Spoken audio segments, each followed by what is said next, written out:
Hello everyone, আসসালামু আলাইকুম। Welcome to জান্নাস mini kitchen.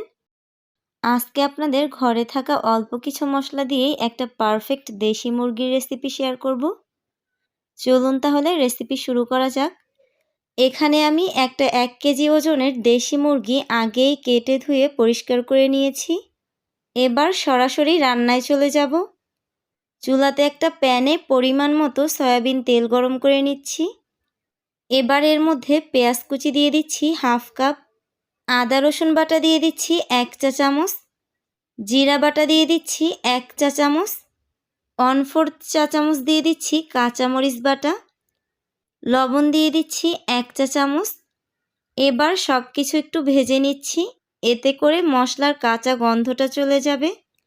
এখন অল্প কিছুটা পানি দিয়ে দিচ্ছি যাতে করে গুঁড়ো মশলাগুলো অ্যাড করলে পুড়ে না যায়।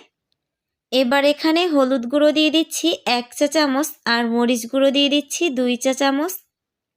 এখন সব কিছু আবারও কিছুক্ষণ সময় নিয়ে ভেজে নিব। ভাজা হয়ে গেছে। এবার অল্প কিছুটা পানি দিয়ে মশলাগুলোকে কষিয়ে নিব।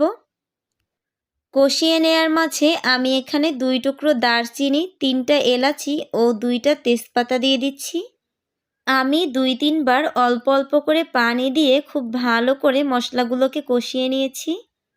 মশলা কষানো হয়ে গেছে। এই পর্যায়ে আমি দেশি মুরগির মাংসটা অ্যাড করে নিব। এখন মাংসগুলোকে খুব ভালো করে মশলার সাথে নেড়ে-চেড়ে মিশিয়ে নিচ্ছি। মিশিয়ে নেওয়া হয়ে গেছে। এবার একটা ঢাকনা দিয়ে ঢেকে মিডিয়াম আঁচে মাংসটাকে কষিয়ে নিব 15 মিনিটের মতো।